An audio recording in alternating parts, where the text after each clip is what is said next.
ఆన్లైన్లో వాక్యాన్ని వినడానికి వచ్చినటువంటి వాక్యోపదేశకులు వారికి, వినడానికి వచ్చిన వారికి కూడా ప్రత్యేకముగా క్రీస్తునామాన్ని బట్టి వారికి వందనాలు తెలియజేస్తున్నాం. అందుకంటే ముందుగా తండ్రి అయిన దేవునికి, వారి కుమారుడైన ప్రభువైన యేసుక్రీస్తు వారి ద్వారా స్తుతులు స్తోత్రములు తెలియజేస్తున్నాం. ఇది నాకు ఇచ్చినటువంటి అవకాశాన్ని సద్వినియోగం చేసుకోవడానికి మరి నేను ముందుకు సాగాలని ఆశిస్తున్నాను. గనక మరి నాకు ఇచ్చిన సమయాన్ని బట్టి ఒక చక్కటి పాఠాన్ని బైబిల్ గ్రంథములో నుండి చెప్పడానికి ఇష్టపడుతున్నాను. ఈ పాఠం ఎవరినో తక్కువ చేయాలని కాదు, అలా ఎన్నడూ కూడా నా నుండి ఉండదు. దేవుని మాటలు చెప్తే ప్రతి వారు కూడా వారికి ఉన్నటువంటి ఆ స్టేటస్ ఏమై ఉన్నదంటే దేవుడిచ్చినది దైవ సేవకులు. దేవుని చేసేటటువంటి వారి యొక్క పాదములు సుందరమై ఉన్నవి అని రాయబడి ఉన్నది. కనుక ఏ ఒక్కరిని కూడా దేవుని మాట చెప్పేవాళ్ళని నేను ఎన్నడూ కూడా తక్కువగా మాట్లాడను. ఇది నాకు చెప్పబోయేటువంటి ఒక చక్కటి పాఠము మనం అందరం కూడా తెలుసుకునే నిమిత్తమే చెప్పబోతూ ఉన్నాను. అది ఏమై ఉన్నదంటే ఇది నా పాఠము పేరు కీర్తనలు.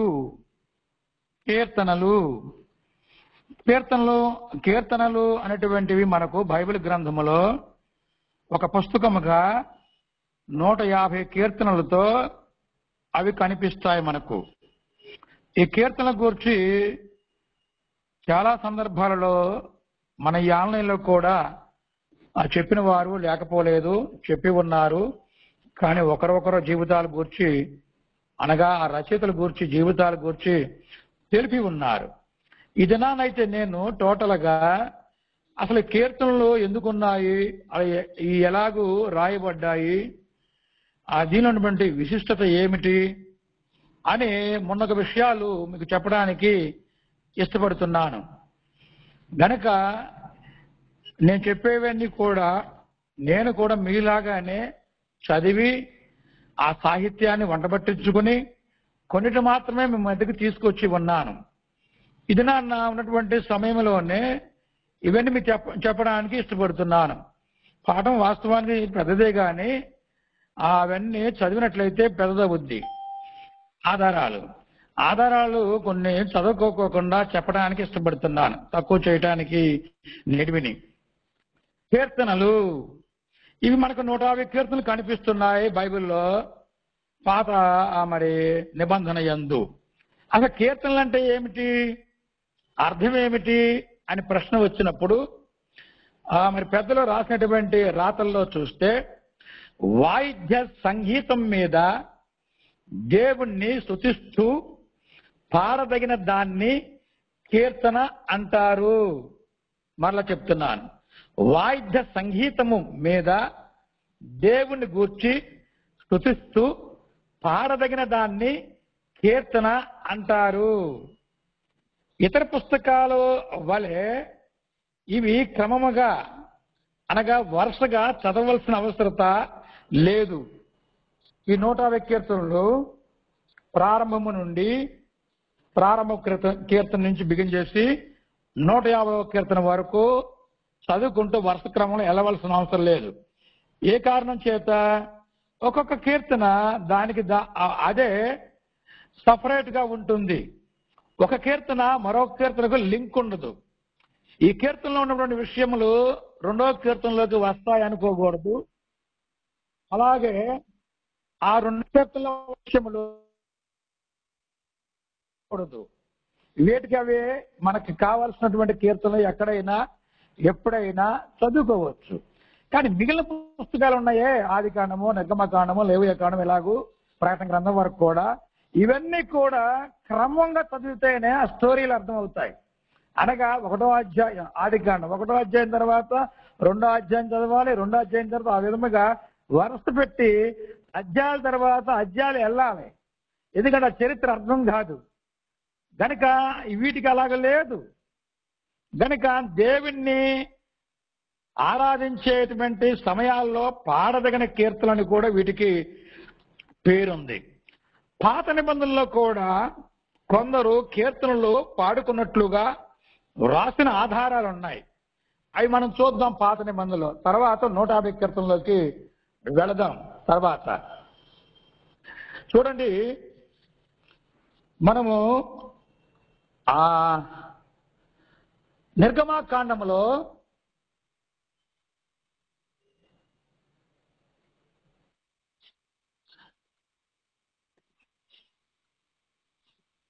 నిర్గమాకాండము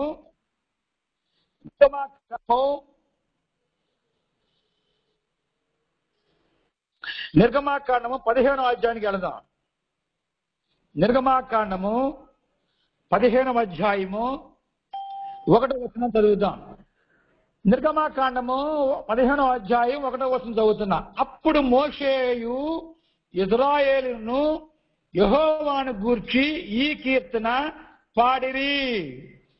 ఇక్కడ మోషేయు ఇశ్రాయేలు అందరూ కలిసి ఈ కీర్తన పాడిరి అని రాయబడి ఉన్నది.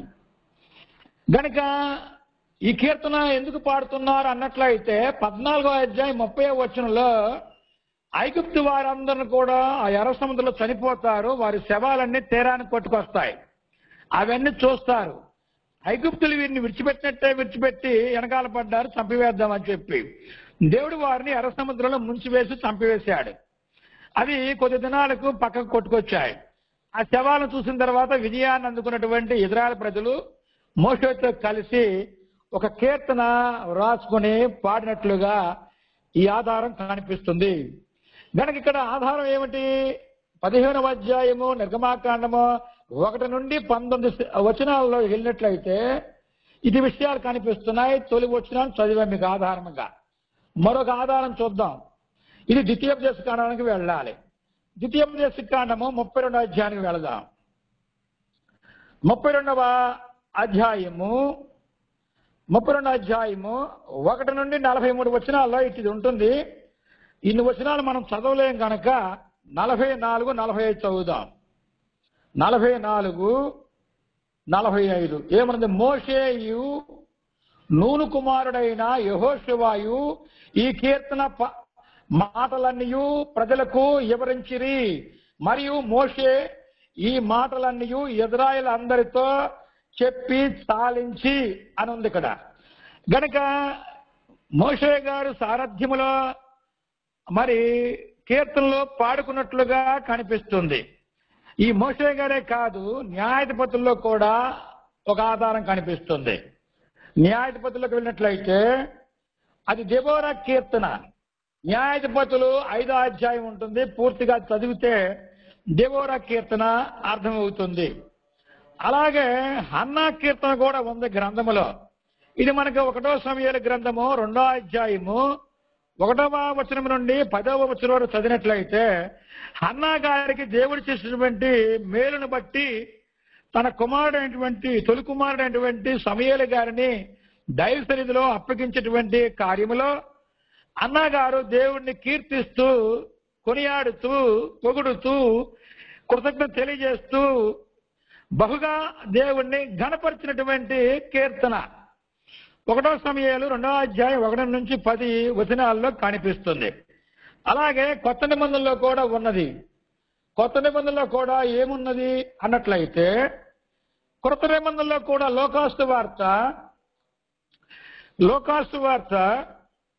1వ అధ్యాయము 46 నుండి 55 వరకు చూసినట్లయితే లోకాసు వార్త 1వ అధ్యాయము 46వ వచనం నుండి 55 వచనాలు చూస్తే ఇక్కడ మరి మరియా అనగా యేసు ప్రభు వారిని కన్నటువంటి మరియా పవిత్రురాలు గర్భాన్ని దాల్చిన పిమ్మట దేవుణ్ణి కీర్తిస్తుంది. గనక ఒక కన్యక గర్భం దాల్చునని ఇశ్రాయేలు చరిత్రలో లేఖనాలు ఎప్పటి నుంచో బోధింపబడుతున్నాయి. అది నాకే వచ్చిందని ఎంతగానో దేవుణ్ణి స్తుతిస్తూ మరియా ఒక కీర్తన అక్కడ పలుకుతూ ఉన్నది. ఇది ఆధారం కొత్త నిబంధనలో. అలాగే జకరియా కీర్తన ఉన్నది. ఇది లోకాసు వార్తలోనే. ఇదే కూడా లోకాసు వార్తలోనే 1వ అధ్యాయము 68వ వచనం నుండి 79 వచనాలు చదివినట్లయితే అక్కడ జకరియా కూడా కొడుకుని అందుకోగలిగి మరి అక్కడ కూడా దేవుని కీర్తించినట్లుగా కనిపిస్తుంది. ఇదే కాదు, కొత్త నిబంధనలో మరొక వ్యక్తి ఉన్నాడు, తుమియేన అనే వ్యక్తి ఉన్నాడు. ఇతను కూడా కీర్తన దేవుని గణపరుస్తూ పాడాడు. ఇది కూడా లోకాసు వార్తలోనే, కానీ 2వ అధ్యాయంలో ఉంటుంది. 29వ వచనం నుండి 32వ వచనం వరకు ఇవి కనిపిస్తున్నాయి. ఇవన్నీ కూడా పాత నిబంధనలో, కొత్త నిబంధనలో కొందరు భక్తులు దేవుణ్ణి కీర్తిస్తూ పాడినటువంటి కీర్తనలు. కానీ వాటిని మాత్రం మనము వచనాలే అని పిలవాలి, తప్పదు వాటిని. దానికి ఇక్కడ ఆరాధన సమయాలలో పాడినట్లుగా కూడా మనకు రుజువులు కావాలి కదా ఈ కీర్తనలు అన్నట్లయితే మన 2వ దినవృత్తాంతాలకు వెళదాం. 2వ దినవృత్తాంతములలో 2వ దినవృత్తాంతముల గ్రంథము 29వ అధ్యాయం చూద్దాం. 29వ అధ్యాయము 27 చదువుదాం. 27 నుండి 30 వరకు చూద్దాం. 27లో బలిపీఠం మీద దహన బలులను అర్పించుడని హిజ్కియా ఆజ్ఞాపించెను. దహన బలి అర్పణ ఆరంభమగుటతోనే బోరలు ఊదుటతోనూ ఇశ్రాయేలు రాజైన దావీదు చేయించిన వాద్యములను వాయించుటతోనూ యెహోవాకు స్తుతిగానము ఆరంభమాయెను. 28 అంతసేపును సర్వ సమాజము ఆరాధించుచూ ఉండెను. గాయకులు పాడుచుండిరి, బోరలు ఊదువాడు వారు నాదము చేయుచుండిరి. దహన బలి అర్పణ సమాప్తమగు వరకు ఇది అంతయు జరుగుచూ ఉండెను. 29 వారు అర్పించుట ముగించిన తరువాత రాజును అతనితో కూడానున్న వారందరూ తమ తలలు వంచి ఆరాధించిరి. 30లో దావీదును దీర్ఘదర్శియగు ఆసాపమును రచించిన శ్లోకములను ఎత్తి యెహోవాను స్తుతించుడని రాజైన హిజ్కియాను అధిపతులను లేవీలకు ఆజ్ఞాపింపగా వారు సంతోషముతో స్తోత్రములు పాడి తల వంచి ఆరాధించిరి. అంటే ఇవి దేవుణ్ణి స్తుతించేటప్పుడు, ఆరాధించేటప్పుడు ఈ కీర్తనలో పాడినట్లుగా వాద్యాలతో మనకి ఇక్కడ రుజువు కనిపిస్తున్నది. గనక క్రీస్తు కొత్త నిబంధనలో కూడా చూసినట్లయితే క్రీస్తు మృతి పొందక ముందు రాత్రి మత్తయి సువార్తలో ఉంటుంది. ఇది మనం చూద్దాం. మత్తయి రాసిన సువార్త 26వ అధ్యాయానికి వెళదాం. 26వ అధ్యాయము 30వ వచనం చదువుతున్నా. 30వ వచనము అక్కడ ఏమనుందంటే, అంతటా వారు కీర్తన పాడి ఒలీవల కొండకు వెళ్ళిరి. యేసు ప్రభు వారు కూడా తన శిష్యులతో ఆయన శిలువ వేయక క్రితం రాత్రి ఒక కీర్తన కూడా పాడినట్లుగా ఆధారాలు కనిపిస్తున్నాయి. క్రొత్త నిబంధనలోనే కీర్తనలకు 3 మరి పేర్లు పెట్టడం జరిగింది. 1 సంగీతములు అనియు, 2 కీర్తనలు అనియు, 3 ఆత్మ సంబంధమైన పద్యములు అను 3 పేర్లు కలవు. కొత్త నిబంధనలో ఈ కీర్తనలకు 3 పేర్లు పెట్టారు. 1 సంగీతములనియు, 2 కీర్తనలనియు, 3 ఆత్మ సంబంధమైన పద్యములు అను మరి 3 పేర్లు కలవు. కొలసీలు రాసిన పత్రిక వెళదాం. కొలసీలు రాసిన పత్రిక 3వ అధ్యాయము 16వ వాక్యం చదువుదాం. ఏమున్నది ఇక్కడ 16లో అన్నట్లయితే, సంగీతములతోనూ కీర్తనలతోనూ ఆత్మ సంబంధమైన పద్యములతోనూ ఒకనికి ఒకడు బోధించుచు బుద్ధి చెప్పుచు కృపా సహితముగా మీ హృదయములలో దేవుని గూర్చి గానము చేయించు. సమస్త విధములైన జ్ఞానముతో క్రీస్తు వాక్యము మీలో సమృద్ధిగా నివసింపనీయుడి. ఇది ఆధారం. అదేవిధంగా ఎపిసి పత్రిక కూడా ఉన్నది. ఎపిసిలోకి వెళ్ళినట్లయితే ఎపిసి పత్రికలో 5వ అధ్యాయం చూద్దాం. 5వ అధ్యాయము 19 నుండి 20 వరకు చూసినట్లయితే 19వ వాక్యం నుండి చూద్దాం. 19 ఏమని ఉన్నది? ఒకని ఒకడు కీర్తనలతోనూ సంగీతములతోనూ ఆత్మ సంబంధమైన పాటలతోనూ హెచ్చరించుచు మీ హృదయములలో ప్రభువుని గూర్చి పాడుచు కీర్తించుచు మన ప్రభువైన యేసు క్రీస్తు పేరట సమస్తమును గూర్చి తండ్రి అయిన దేవునికి ఎల్లప్పుడూ కృతజ్ఞాస్తుతులు చెల్లించుచు క్రీస్తునందలి భయముతో ఒకని ఒకడు లోబడి ఉండుడి. 21 వచనం అందరూ ఆలకించాలి. క్రీస్తునందలి భయముతో ఒకరిని ఒకడుకు లోబడి ఉండాలి అని తెలియజేస్తున్నాడు. ఒకరికొకరికి లోబడాలి. మనందరూ లోబడుతున్నామా? మనకు కలిసిన వాళ్ళు అందరూ లోబడుతున్నారా? అంత విభాగింపే పద్ధతే, అలా ఉండకూడదు. మనం అందరూ దైవ సేవకులు. దేవుడు చెప్తున్నాడు, మీరు అందరూ దైవ సేవకులు. మనం అన్నదినాన్న మన కార్యాలను బట్టి, మనం చేసినటువంటి పనులను బట్టి ఫలాలు కనిపిస్తాయి. మంచి పనులు చేస్తే మంచి ఫలం అందుకుంటాం, చెడ్డ పని చేస్తే చెడ్డ ఫలం అందుకుంటాం. అందించేది దేవుడు. మధ్యలో మనము మన పని మనం చేసుకుంటూ పోవాలి. మరలా చదువుతున్నా ఈ 21 క్రీస్తునందరి భయముతో ఒకరిని ఒకడు లోబడి ఉండుడి అని రాయబడింది. పాత నిబంధనలో మరలా దావీదు మరలా ఈ కీర్తనలు రాసినట్లుగా 1వ సమూయేలు 16వ అధ్యాయం 18లో ఆధారం కనిపిస్తుంది. అది కూడా చదవమంటారా? కనుక అక్కడ ఆధారాలు మీకు తెలిసిందే. దావీదు రాజు అయిన తర్వాత ఇది 2వ సమూయేలులో ఉంటుంది, 6వ అధ్యాయము 5వ వాక్యం. ఈ రెండు చదువుతాను, కొంత మీకు మరి బాగుంటుంది అనిపిస్తుంది. 1వ సమూయేలుకి వెళ్దాం. 1వ సమూయేలు 1వ సమూయేలు గ్రంథము 16వ అధ్యాయము 18వ వాక్యాన్ని చదువుదాం. ఏమన్నది ఇక్కడ? చిత్తగించము బెత్లెహేము యుడైన యెస్సయి యొక్క కుమారులలో ఒకరిని చూచితిని. అతడు చమత్కారముగా వాయింపగలడు. అతడు బహు సూర్యుడును యుద్ధశాలియు మాట నేర్పరయు రూపసి అయినై ఉన్నాడు. మరియు యెహోవా వానికి తోడుగా ఉన్నాడు అని రాయబడింది. ఇందులోనే కాకుండా 2వ సమూయేలులో 2వ సమూయేలు 6వ అధ్యాయము 5వ వాక్యం చదువుదాం. 6:5 దావీదును ఇశ్రాయేలులందరూ సరళ వృక్షపు కర్రతో చెయ్యబడిన నానా విధములైన సితారాలను, స్వరమండలములను, తంబూరాలను, మృదంగములను, పెద్ద తాళములను వాయించుచు యెహోవా సన్నిధిని నాట్యమాడుచూ ఉండిరి. దావీదు కూడా కీర్తనలు పాడుచు వాయిద్యములు వాయించేటువంటి వారి దగ్గర మరి నాట్యం కూడా ఆడినట్లుగా కనిపిస్తున్నది. ఇంకా ముందుకు వెళ్దాం. ప్రాచీన కాలం నుండి ఈ కీర్తనల గ్రంథాన్ని 5 భాగాలుగా విభజించారు.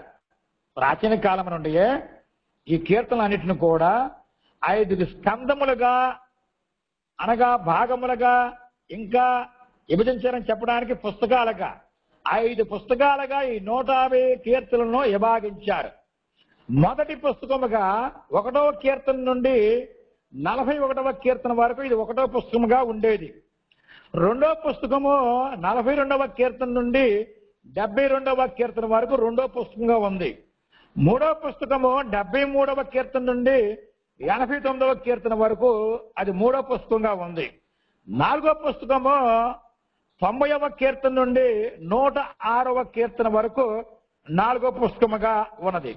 చివరిది 5వ పుస్తకము 107వ కీర్తన నుండి 150వ కీర్తన వరకు 5 పుస్తకాలుగా 5 విభాగాలుగా విభజించి వాటిని వారు వాడుకున్నట్లుగా మనకు కనిపిస్తుంది.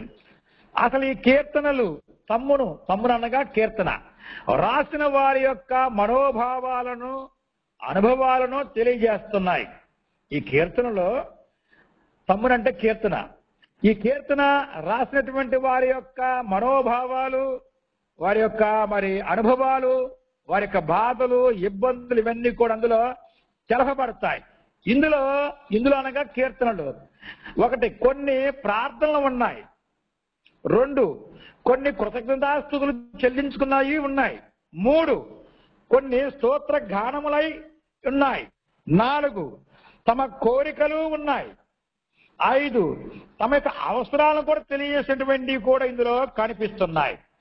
కనుక ఈ విధముగా మనకు కీర్తనల యొక్క పరిస్థితులు కనిపిస్తున్నాయి. అసలు కీర్తనలన్నీ కూడా దేవునికి సంబంధించినవే. అర్థమవుతుందా? కీర్తనలన్నీ కూడా దేవునికి సంబంధించినవే. కనుక దేవునికి సంబంధించినవని తెలియజేస్తూ ఉన్నాడు. ఈ 150 కీర్తనలో కొన్నిటిని ఎవరు రాశారో అంతగా తెలియదు. ఎవరు రాశారో కానీ 150 కీర్తనలు కొన్నిటికి ఆధారాలు లేవు. కొన్ని కీర్తనలు రాసిన వారి యొక్క పేర్లు లిఖింపబడ్డాయి కొన్ని కీర్తనలకి. కానీ ఆ కీర్తనలలో వారి యొక్క జీవితాలలో జరిగినటువంటి సంగతులు కానీ సంఘటనలు కానీ బాధలు కానీ ఉండవు. చిన్న ఉదాహరణ, దావీదు రాసిన కీర్తన ఒకటి ఉంది, 69 కీర్తన.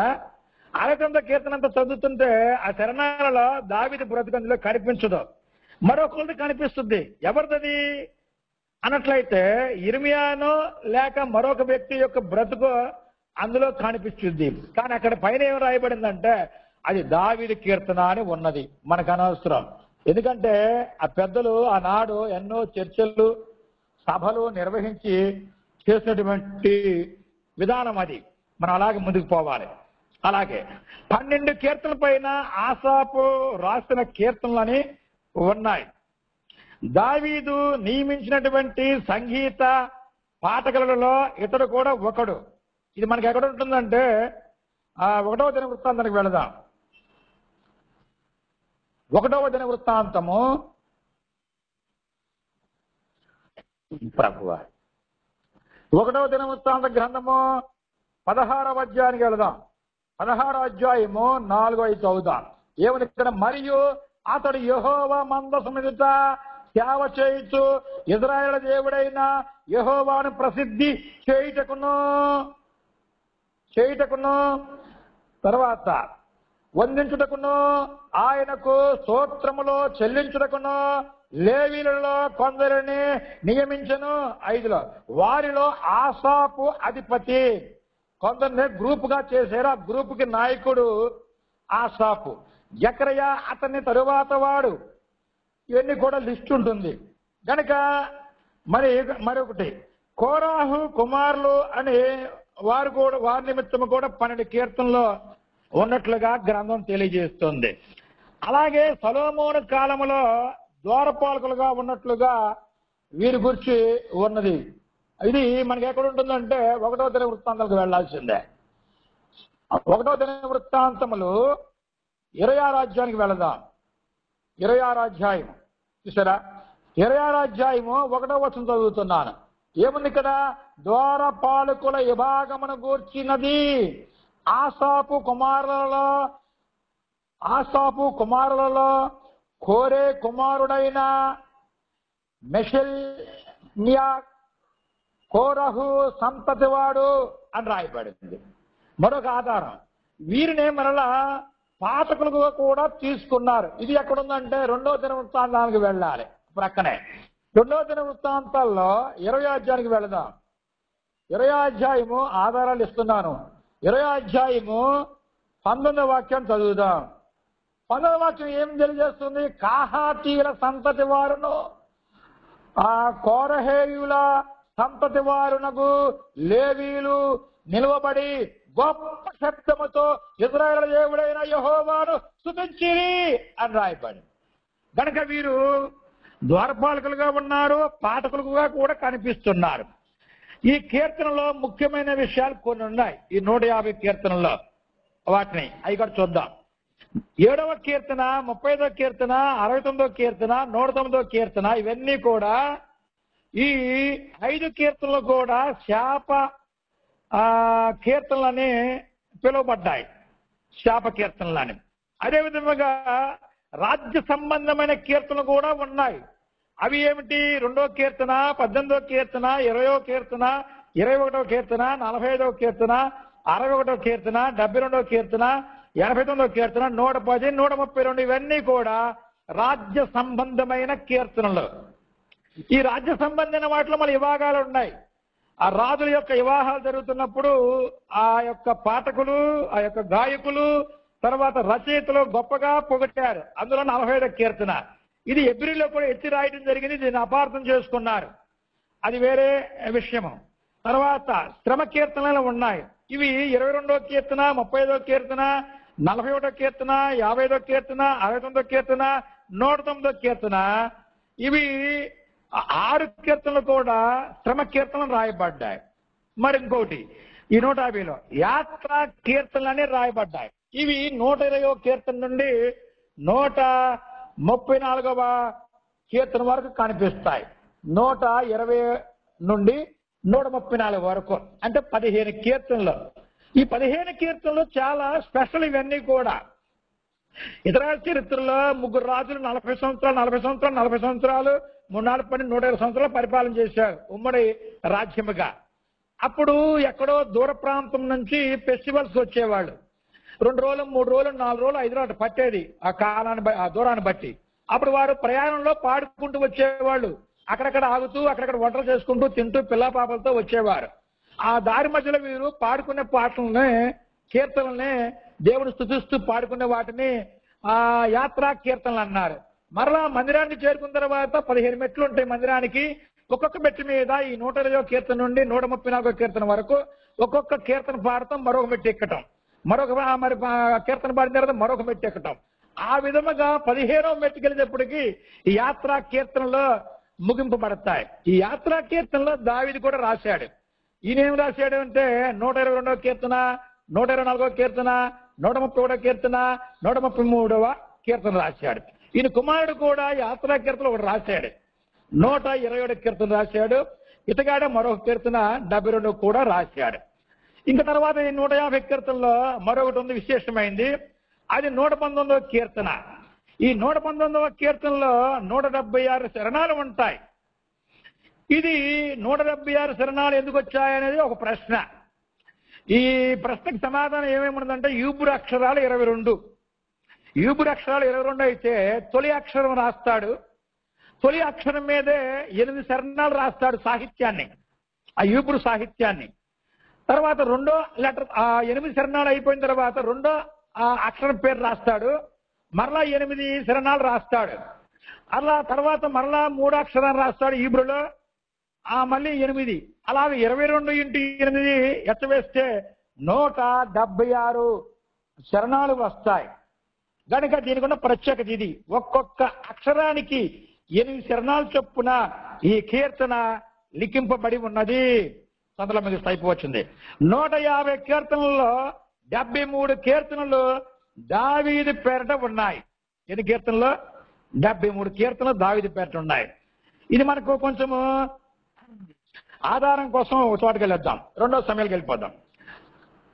2వ సమయాలలో 2వ సమయాలు 2వ సమయాల గ్రంథము 2వ సమయాల గ్రంథము 23వ అధ్యాయానికి వెళదాం.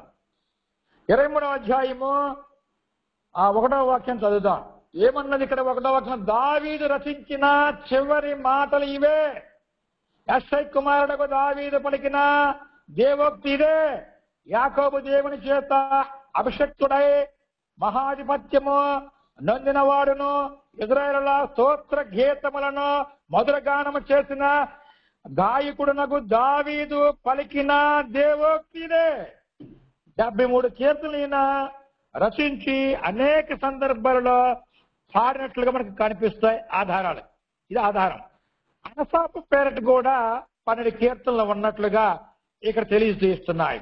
ఈ 12 కీర్తనలో ఎక్కడెక్కడ ఉన్నాయన్నట్లయితే 50వ కీర్తన 73 నుండి 83 వరకు లెక్కిస్తే 73 నుండి 83 వరకు లెక్కిస్తే 12 కీర్తనలు వస్తాయి. ఇవి ఆసాపు కీర్తనలని రాయబడ్డాయి. కాదు, హేమాన కీర్తనలని ఉన్నాయి. ఇది ఒక్కటి మాత్రమే ఉంది, 88వ కీర్తన. తర్వాత ఏతాను పేరట ఒక కీర్తన ఉంది, అది 89వ కీర్తన. సొలొమోను పేరట 2 కీర్తనలు ఉన్నాయి, 72, 127 కీర్తన. అతి పురాతనమైన కీర్తన ఒకటి ఉంది, అసలు అతి పురాతనమైన కీర్తన. అది ఏమిటంటే మోషే రాసినటువంటి ఒక కీర్తన. మోషే గారు కీర్తనలు రాసినట్టుగా ఉన్నాయి, మనకి మన ఆధారాలు చదివాము. ఈ 150లో ఒకటి కలెక్ట్ చేశారు, అది 90వ కీర్తన. దావీదు మరియు సొలొమోను ఇద్దరు కూడా యోధా గోత్రం చెందిన వారు, వీరిద్దరు రచయితలే రాశారు, కీర్తనలోకి చేర్చబడ్డారు. కానీ మిగిలిన వారందరూ లేవి గోత్రం చెందిన వాళ్ళు ఈ 150 కీర్తనలు రాసిన వాళ్ళు. వింటున్నారా? 2 గోత్రాల వారు ఈ కీర్తనలు రాశారు. ఒక గోత్రం దావీదు, యోధా గోత్రంలో దావీదు, ఆయన కుమారుడు సొలొమోను ఇరువురు కనిపిస్తారు. ఈ లేవి గోత్రంలో మిగిలిన వారందరూ కనిపిస్తారు. దావీదు లేవి సంతానమైన మరి గెర్షోను ఒకడు, రెండవది కాహాతు, మూడవది మొరారి అనే కుమారులను బట్టి ఆ గాయకులను బృందాలుగా 3 బృందాలుగా వర్గాలుగా చేర్చారు.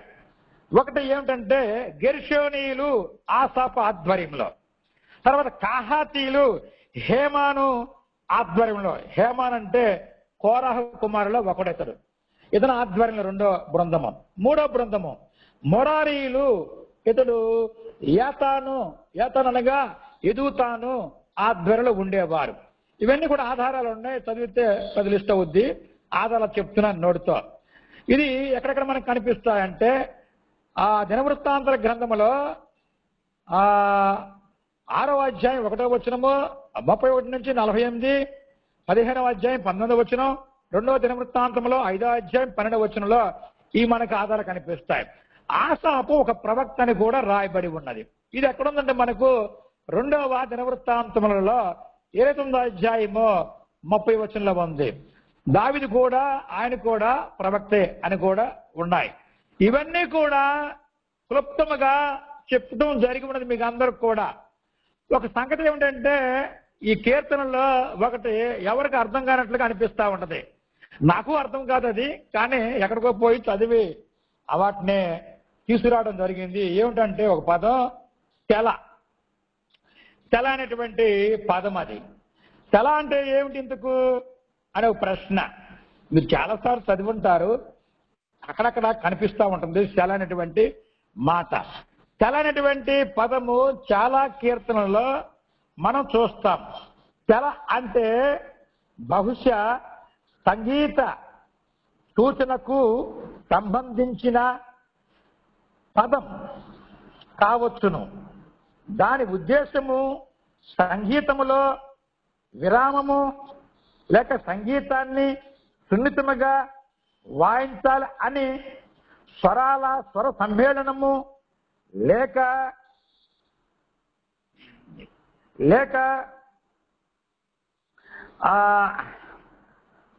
గమన భేదము, అంటే వేగాన్ని తగ్గించాలి లేక పెంచాలి అని కానీ, లేక మంద్రము అని కానీ, లేక ఈ పదాన్ని మళ్ళీ పాడాలి అని కానీ తెలియజేస్తున్నది.